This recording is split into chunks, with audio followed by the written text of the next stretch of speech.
চাচা বাড়ি ঘর তো সাজানো কেন, হেনা কোথায়? আর চাচা বলবে বাবা হেনার তো বিয়ে হয়ে গেছে, তুমি বাস খাও, তুমি গাঞ্জা খেয়ে ঘুরে বেড়াও। সত্য কথা কি জানেন? পুরুষ মানুষ যতদিন টাকা কামাই করতে পারে সবার কাছে প্রিয় থাকে, আর যেই দিন টাকা কামাই বন্ধ হয়ে যায় আপন মানুষগুলো সব পর হয়ে যায়।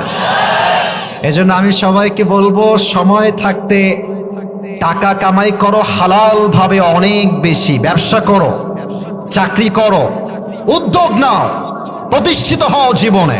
যদি মায়ের কাছে সেরা সন্তান হতে চাও, যদি বাবার কাছে সেরা সন্তান হতে চাও, যদি তুমি তোমার স্ত্রীর কাছে সেরা স্বামী হতে চাও, যদি তুমি তোমার সন্তানের কাছে সবচেয়ে প্রিয় বাবা হতে চাও, তুমি যদি বোনের কাছে সবচেয়ে প্রিয় ভাই হতে চাও, টাকা কামাই করা ছাড়া কোনো গতি নাই যুবক ভাইরা। বলো বলো বলো, এটা আমি তোমাদেরকে মন প্রাণ থেকে বলছি যুবক ভাইরা, অলওয়েজ মাথায় রাখবা। जब जेब में पैसा होता है तो पराये भी अपने हो जाते हैं, और जब जेब में पैसा नहीं होता तो अपने भी पराये हो जाते हैं। পকেট ভর্তি টাকা থাকলে ভালোবাসার মানুষের কোনো অভাব হয় না বাংলাদেশে, আর পকেট খালি হয়ে গেলে ঘরের আপন বউটাও পর হয়ে যায়। এজন্য আমি মাঝে মাঝে বলি, जब जेब में हो पैसे तो लोग पूछते हैं तुम हो कैसे, और जब तुम हो जाओगे कंगाल कोई पूछने नहीं आएगा तुम्हारा हाल।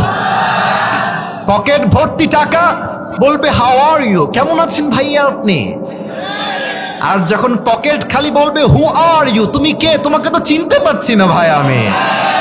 এই পুরো দেশটাই হচ্ছে টাকার খেলা। এই টাকার জন্য হাজার হাজার যুবক তার পছন্দের মেয়েকে বাংলাদেশে বিয়ে করতে পারে না, এবং এই টাকার জন্য আমি মেয়েদেরকে অসম্মান করে কথা বলছি না, সব মেয়েকে আমি আসিফ এক পাল্লায় মাপি না।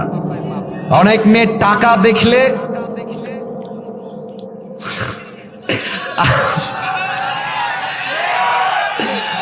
টাকা দেখলে আর সরকারি চাকরি দেখলে টাকার সঙ্গে বিয়ের পিড়িতে বসে যায় না, এমন মেয়ে তো বাংলাদেশে নাই। আরে নাই, আরে নাই রে ভাই, থাকলে আল্লাহ হেদায়েত দান করুক, পড়েন সবাই আমিন।